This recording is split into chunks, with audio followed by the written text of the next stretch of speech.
आजच्या या कार्यक्रमाचे अध्यक्ष आणि महाराष्ट्र राज्याच्या एकलव्य संघटनेचे अध्यक्ष आदरणीय शिवाजीराव ढवळे साहेब, त्याचप्रमाणे या ठिकाणी आत्ता ज्यांनी आपलं मनोगत व्यक्त केलं, आमचे धडाडीचे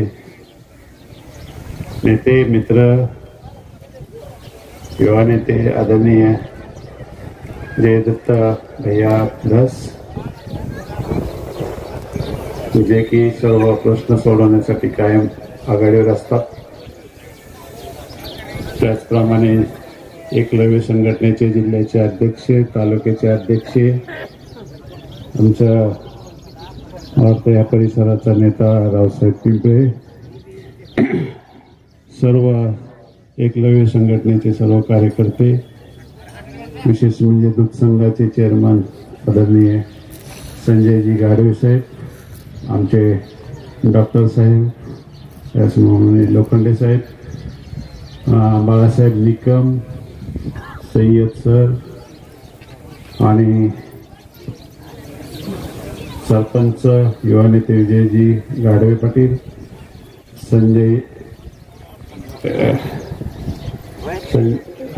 विजय Anna Gadve, Raosaheb ji Lokhande, doctor Hakim Sayyad, doctor Shahabuddin sir आणि निकम बाळासाहेब निकम आणि समोर बसलेले एकलव्य संघटनेचे सर्व सदस्य, बंधू आणि भगिनी.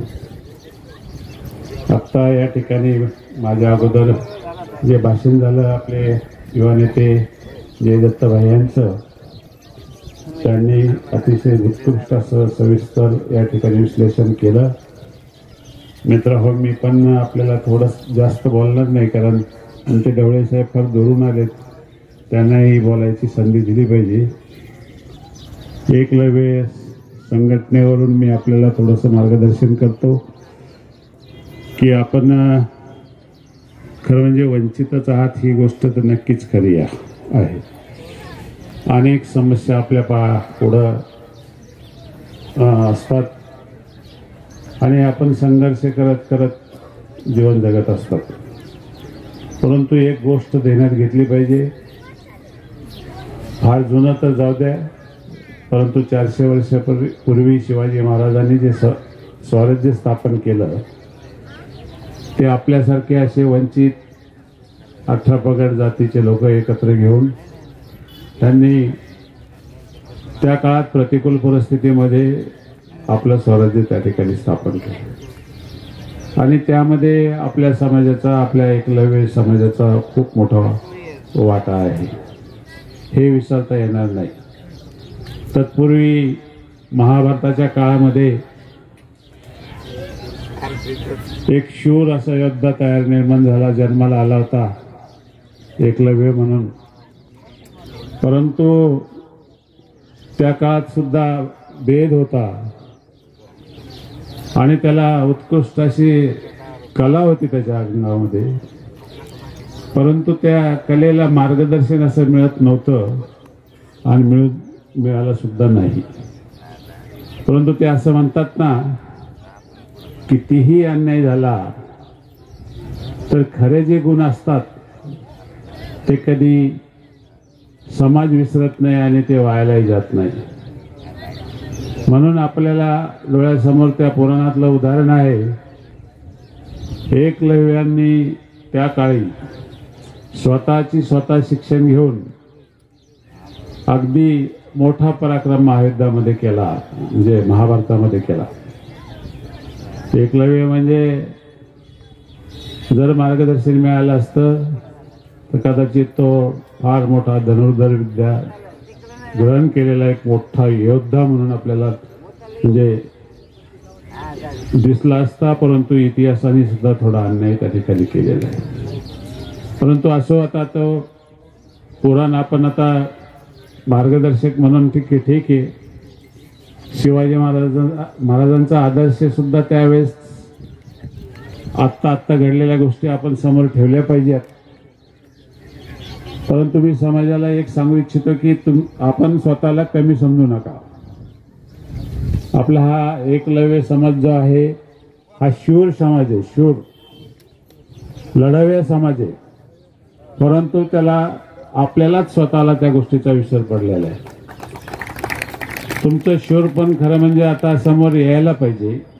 आपण का वंचित राहतो याचं सुद्धा आता आत्मपरीक्षण करण्याची गरज आहे. परंतु त्यासाठी शिक्षणाची मात्र थोडीफार गरज आहे. परंतु कदाचित आपल्याला माहिती नसेल की आपल्याला खूप खूप सवलती आहेत. आपला समाज एसटी समाजामध्ये एसटी याच्यामध्ये मोडतो.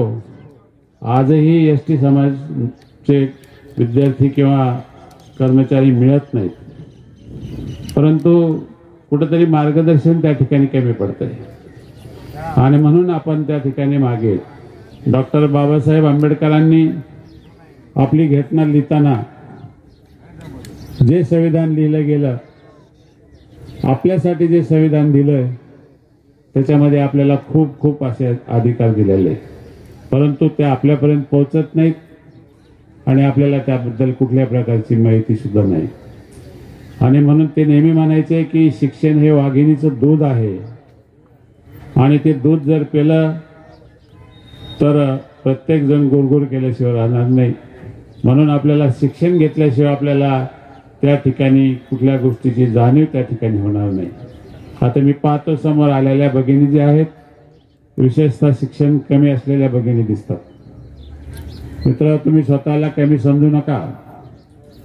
तुम्ही जरी आज वंचित असाल तर भविष्यात आपण फार मोठे होणार आहात.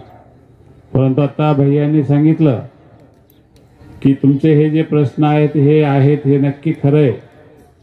परंतु त्यासाठी आपण शिवाजीराव सारखे नेते पुढे आले पाहिजेत आणि आमच्यासारखे जे छोटे कार्यकर्ते आहेत